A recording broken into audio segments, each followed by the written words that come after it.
Hey everyone, welcome to part 3 of the trailer race car hotel room build.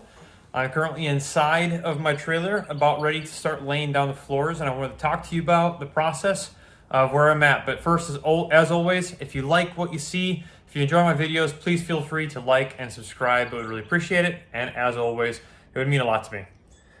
So I'm inside, and against all better judgment, and against the what everybody pretty much told me not to do, I did, and I happen to be regretting my decision. And so what I'm talking about is I ended up taking a gallon of the Thompson's water seal, and I pretty much dumped it on the floor and rolled all over it.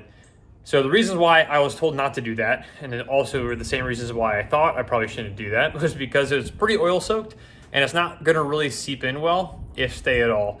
And guess what? It's not seeping in pretty much at all. On top of that, it's also cold out still, and so it's not drying well. Bad idea all around. Really should have cleaned the floors first or sanded them down. But besides all of that, what I'm doing now is I'm taking a heater and I'm just heating the ever-living crap out of the floors in hopes that I can get some of this to dry up and seal up. If not, I'll be taking a roller back over it and trying to soak in everything that I possibly can with a roller, and that way I can just proceed with laying the floor down. The whole intent behind it was to just, seal anything up. I'll be living in here, like I said, so if I spill a water or drink or anything else and it happens to go below or seep through the cracks of my flooring, I wanted something to protect it because I really don't want to rip up this flooring ever again. Anyway, learn my lesson. Moving forward, we're gonna keep heating that up in hopes that it dries up for me, and we're gonna go from there. But I have gotten started with the floor. And so I have laid everything down. And what I'm really focusing on right now is figuring out how I'm going to go about making sure that I still have the tie down straps available to me when I lay the floor down. My current thought process is that I have a hole cutter that I have to use to install my 50 amp power input, or the power input, or the adapter, or whatever the heck it's actually called, up there. That happens to be 2 3/4 size, which is the exact same size as the hole that I need to cut out for these tie down straps. My current plan is to lay the floor in place, use some string to make sure that I have the center of the tie down, and run that across, drop a plumb bob down in the center of where it needs to be, and then kind of mark that for the flooring, drill the hole through it, and have access to those tie downs. I think it'll look pretty good if I do it right and I take my time, and it's probably going to be the best answer I have to making sure that I still have access to tie down straps.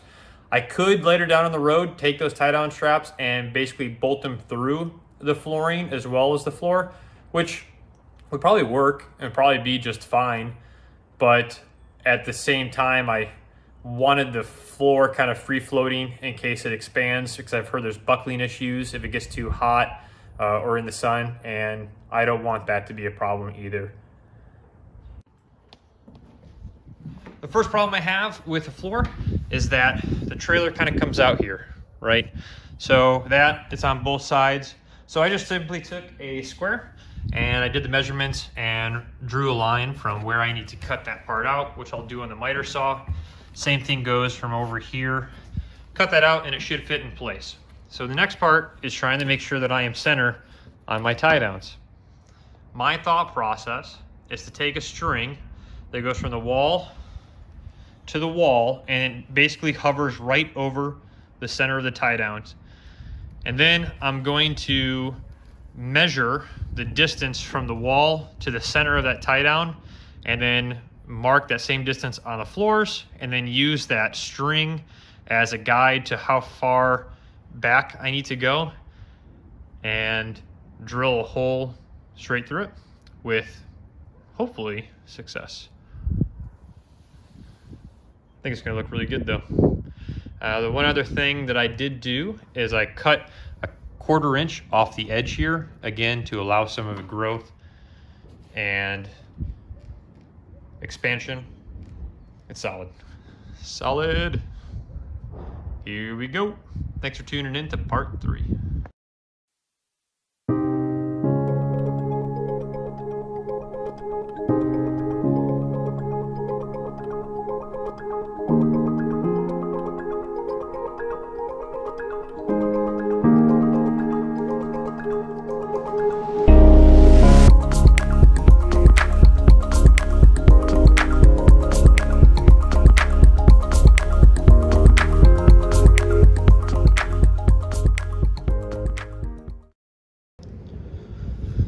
Doing the string trick worked out pretty well.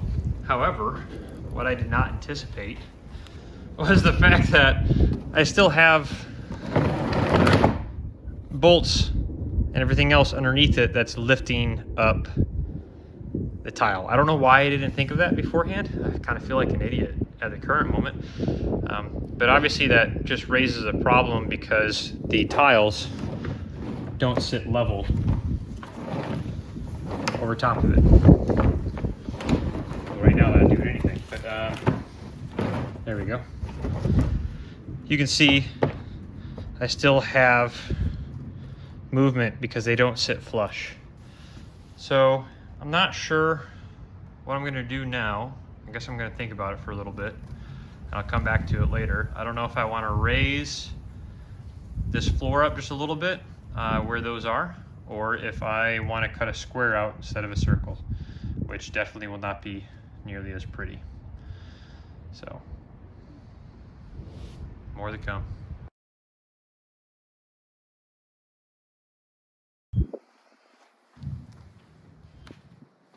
Voila! We have a perfect fit.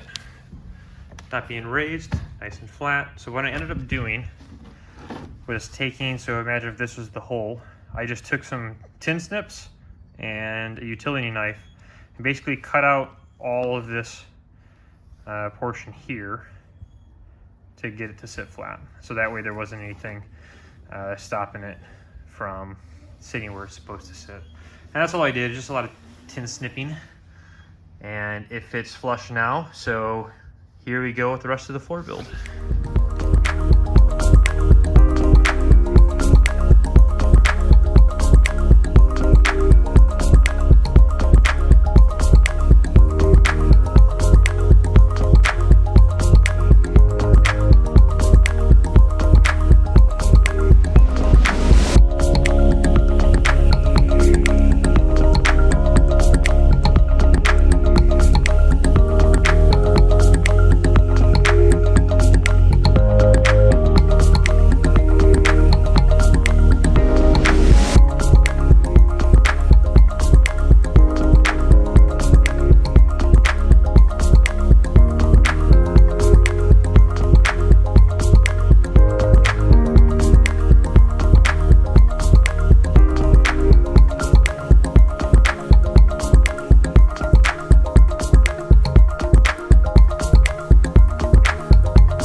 This is it.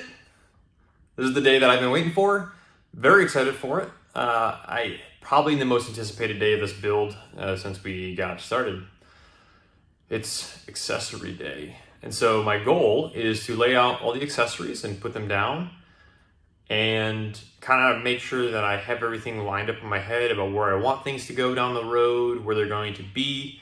And then I'm going to use that as the basis for obviously where I need to put all the quarter round here coming up in the next part of the video. Let's get to it. So let's lay out what we have. First things first, I've got a couple of trays that are designed to hold your quarts of oil or brake fluid or whatever else. This happens to be the same length. This has a bar on it that you need to hang your tie-down straps or whatever else you have on it from it. I have this holder, which is designed primarily for like the 5-gallon fuel cells, but they are also the perfect width for the big jack stands that I have and everything else. I have my jack holder that also came with the trailer that I think I'm going to leave right there for now. I just temporarily put all the stuff in place. I've got my TV and my stand that I think I'm going to mount right there on the wall. This came with the trailer. I didn't know what it was for a very long time. And it goes 2 parts and it gets bolted up here like that. And it's for your portable lawn chairs. Pretty nifty. That right there is for your pop-up canopy tents. Just throw it in there, strap it down. I've got a holder there for the extension cords. This is for the 50 amp cord that I have running. Its primary job would be to hold that, but I also have a bigger extension cord that I'll be bringing with me to most events. This is the basis for my tire rack. It's going to be supporting a spare set of tires. And my goal right now is to place that up here. I think what I'm going to end up doing to make sure that it's extremely secure is actually drill straight through the studs or the wall supports and out the other side. And I'm not sure if I want to do that because, I mean, I'm obviously going to be exposing the holes. I'm not going to be exposing everything for potential water damage if it's not sealed up properly. But I think that's going to be the best way to secure that tire mount system because I'm going to have 4 heavy tires and wheels on there, and I think that will probably be my best bet. One thing that I've already done is hold up or drilled or secured is the word that I was trying to find, my helmet case, which also happens to have some spots to hang your driver's suit or your clothes or whatever else you plan on having in there. And then my fire extinguisher bottle. I wanted that right by the door for quick access, so that's where it currently sits.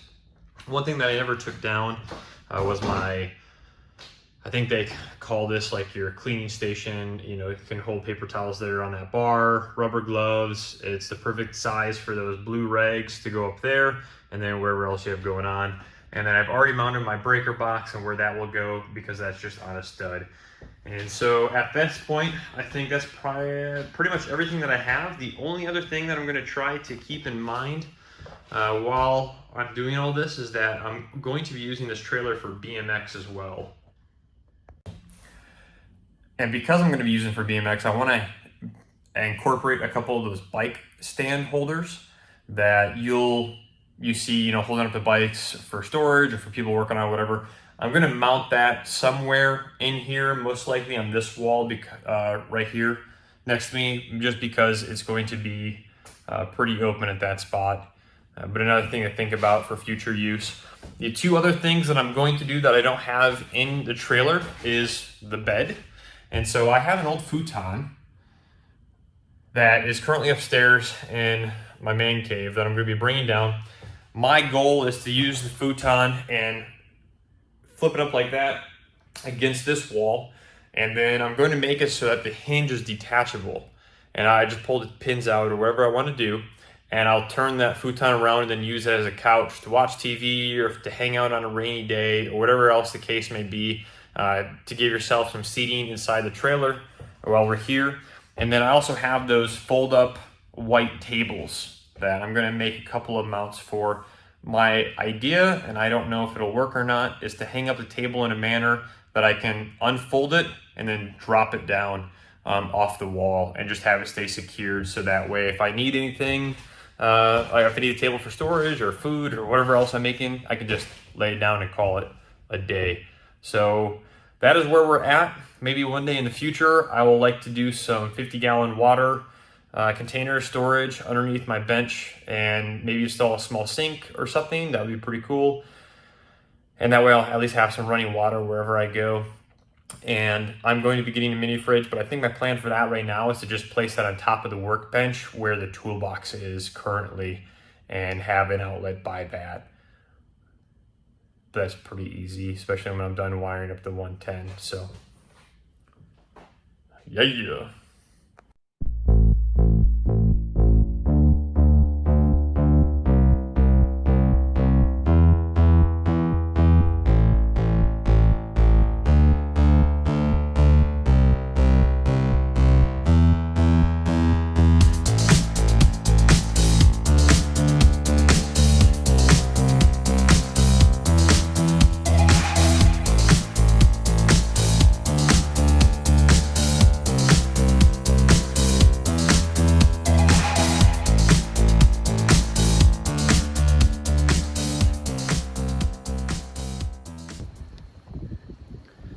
This has definitely been the best part of the build so far, and I'm not done yet, but kind of wanted to do some examples of where we're at. So there's my pop-up canopy tent that was donated to me from my old race team. Fold-up chairs. I actually forgot that I bought a sound bar and a subwoofer for the TV, but I just mounted that up and then did a couple of screws to secure it in place so that it doesn't fall off the wall at any point in time.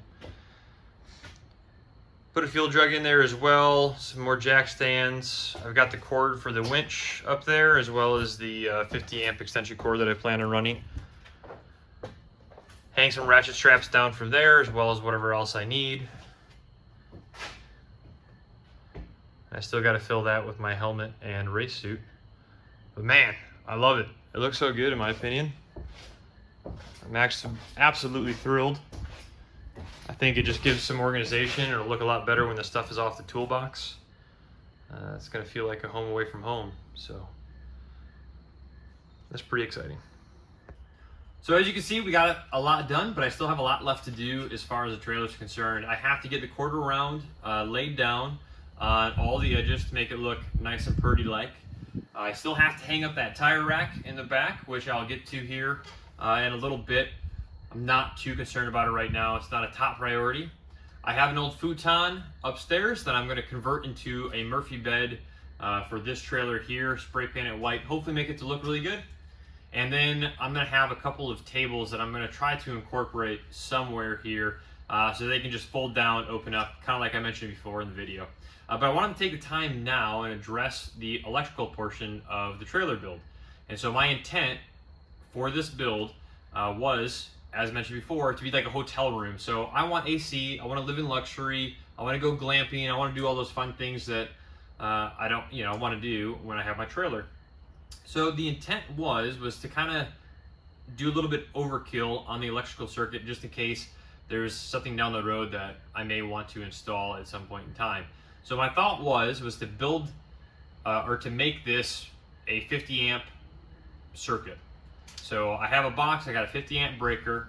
I have my Furrion plug-in that we're going to do an install on, and I'll show a video of that when I get to it. That's going to mount on the left side of the trailer. Most RV places that you go to or campsites, to my knowledge, usually have all of your plug-ins on the left side of the trailer. So I plan on doing it over there. And then routing wires up. So in order to support the 50 amp, I have 8 gauge wire going from here to my box. And then I plan on running a 10 gauge wire from the box to my AC unit that's going to be above me. And of course, we'll definitely highlight the video install for that AC as well down the road. After that, it's really just outlets. I don't plan on doing lights anymore. I initially thought it'd be a good idea to have some lights, but I mean, these 12 volt lights are pretty good. And if I need another one, I can just install it in line with the rest of these and not have a problem with visibility at all.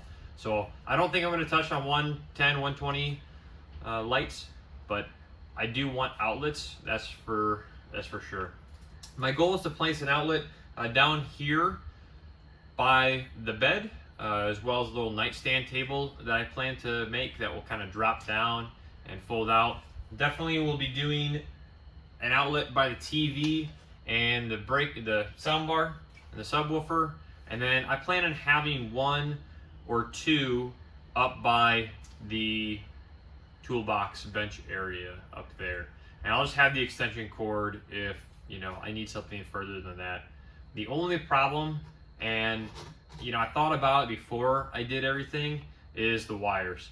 I'm going to be running visible wires inside of the trailer, which I'm okay with, but I'm not super thrilled because it's not going to look as clean as I'd want it to be. I did initially think about running wires inside the ceiling, but I'd also have to be running wires in the walls, and to take these walls down is pretty much a complete disassembly of the trailer, which was way more than I wanted to get into at all. From that notion, I just simply said, hey, I'll do some nice wire clamps and tie them to the wall, and I'll make it look good, even though it may be an eyesore to some extent. But that is my plan at this point in time for the electrical system in here. If you guys have any other good ideas, I really appreciate it. I thought about doing an inverter, a 12 volt 120 system that still may be on the table, but I did forget to mention the one thing I definitely want to do is put one outlet inside the cabinets. I do plan on running a battery charger, just like a 10 amp charger that has kind of like a life cycle management of the battery system built in that will permanently be connected to my 12 volt battery. So that way, whenever I have 120 coming into the trailer, I have the battery being charged, which will support my lights, the winch, and any other 12 volt add-ons that I may put in, such as like a water pump or something else to that extent. I think that narrows down everything for the wiring portion of the trailer build. Really excited to get the trailer squared away, obviously, but really what I meant to say was that I'm really excited to get the AC unit in. I think it's going to be quite a bit of a challenge. It's a heavy unit that we have to get up there, but I think it's manageable, and I know for a fact that the ceiling is going to take it with the bracing that we did, so I'm not concerned about any of that. Other than that, pretty happy.